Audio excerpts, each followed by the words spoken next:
Il était une fois dans un village isolé et très grand. Le roi et la reine vivaient et n'avaient pas passé sur leur mariage de nombreuses années. Ils souhaitaient avoir un enfant pour eux. Ils sont restés patients pendant de nombreuses années. Le roi et la reine étaient des gens très sympathiques. Chaque fois que l'un a perdu l'espoir, l'autre l'a fixé. Leur espoir pour réaliser leurs souhaits était très élevé. Leur espoir n'a jamais été interrompu. Un jour, le roi apprit que la reine était enceinte et confirma les deux que le bébé était une fille. Ils ont vécu des moments de bonheur en attendant l'arrivée de leur belle-fille.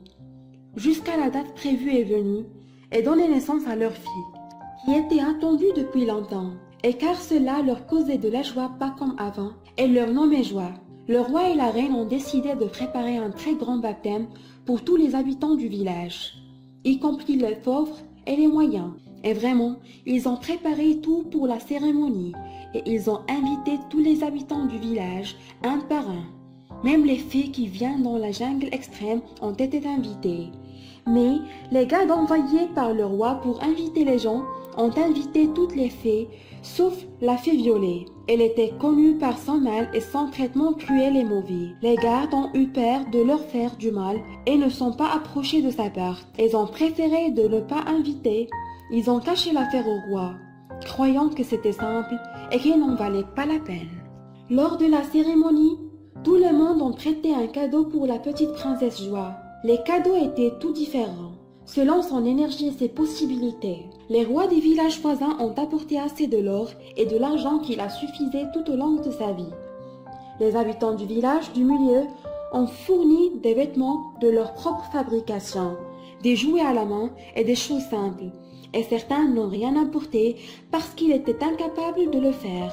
Et personne n'a été embarrassé par le roi, parce qu'il était trop gentil. Lors de la cérémonie, il était le temps pour les filles de donner des cadeaux pour la petite princesse. Les trois grandes filles ont approché d'elle et la première dit « Mon cadeau à toi, ma petite, c'est de posséder la montagne surnaturelle distinguée de tous. » Le rôle de la seconde est venu et elle a dit « Je te souhaite toujours le bonheur et ne sois jamais triste. » Alors que c'était le tour de la fée jaune de donner le cadeau, quelque chose d'étranger s'est arrivé. Le brouillard s'est propagé, faisant dormir tous les invités, sauf le roi et la reine et leurs filles. Même les trois fées étaient dominées par le brouillard. Si la fée Violet apparaît, est rapidement reconnue par le roi parce qu'elle a été célèbre par la cruauté de son cœur et elle disciplinait toutes les personnes qui ont fait du tort à son droit, même si cette erreur est simple ou involontaire. Et le roi demandait « Fée Noire, quelle est la raison de cette visite mystérieuse? Pourquoi tu n'as pas entré comme les autres fées avec tact? Est-ce que tu m'as prêté l'invitation comme d'autres fées? Pourquoi tu m'as exclu seule parmi les autres? Je t'ai jamais fait du mal. » Non, fée, je t'ai envoyé les gardes pour t'inviter.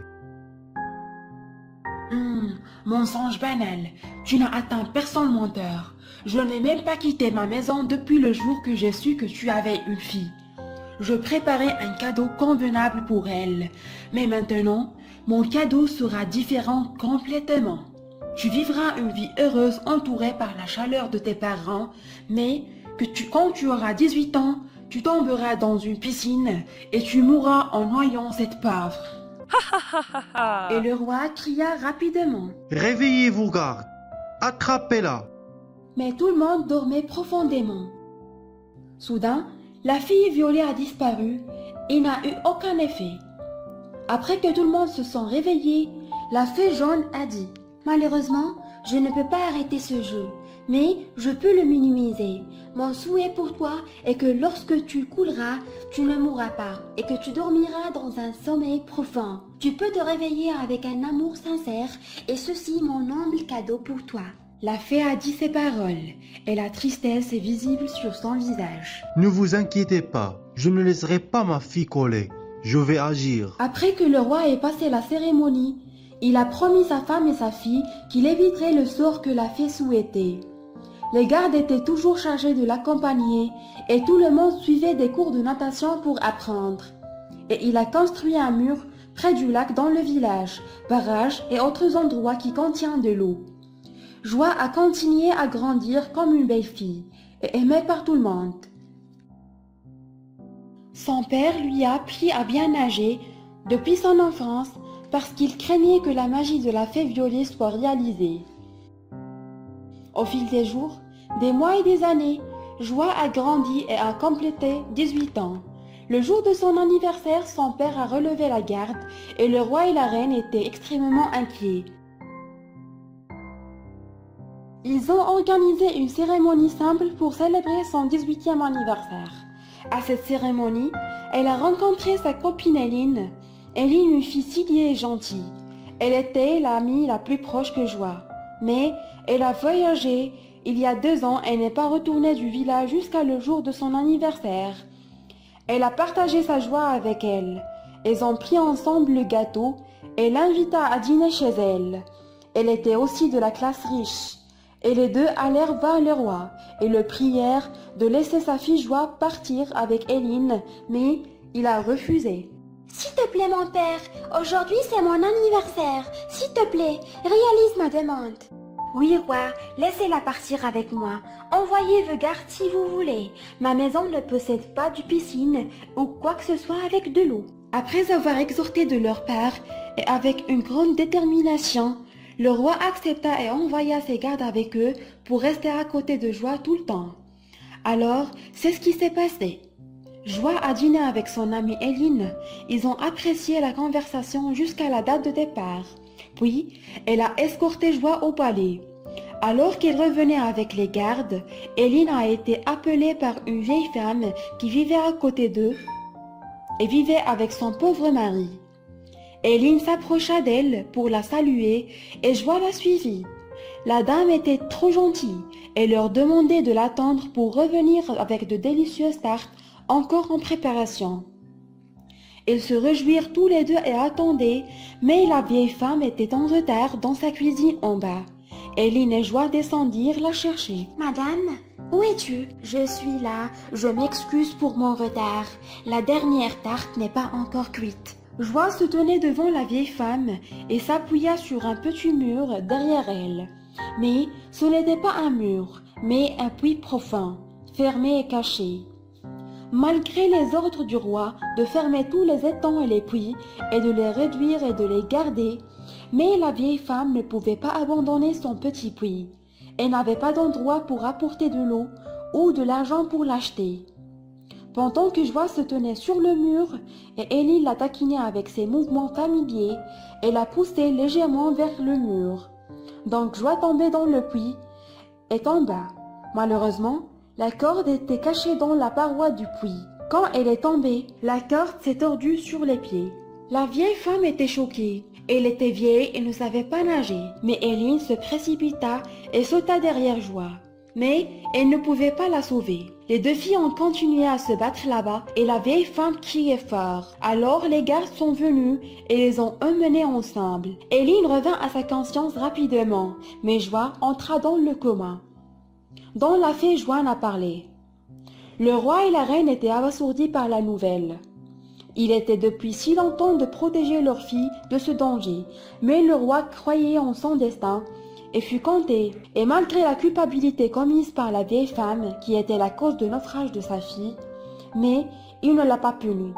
Les mois passèrent, et Joie dormit dans un lit de soie et de verre, jusqu'à le jour où Paul, le fils de la vieille femme, vint, et qui étudiait dans le village voisin, capable de prêter sa mère et son père âgés. Quand sa mère lui a raconté l'histoire, il était triste du cas du Joie, et aime beaucoup sa bonté et la tolérance de son père. Alors, il a décidé de l'aider et de corriger la culpabilité de ses parents.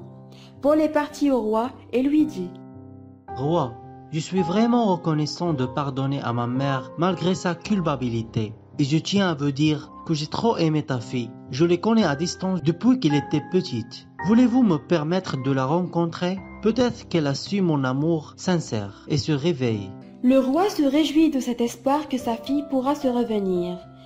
Lorsque Paul est rentré à la chambre de Joie et tenta de la réveiller, elle ne lui répondit pas et ne se réveilla jamais. Elle était profondément attristée et pensait qu'il n'était pas le garçon désiré, mais il croyait qu'il l'aimait. Et pour elle, il alla donner l'eau depuis, il a arrosé les jardins et en a fait don à tous les pauvres et leur fournit l'eau dont il avait besoin. Il se réveillait toujours le matin, tenait le seau à la main, le remplir d'eau et le distribuait sur les pauvres. De temps en temps, il allait à Joie et lui rendait visite. Un jour, il était occupé à son travail et a retardé sa visite pour Joie. Alors, il alla vite et dans sa main le seau.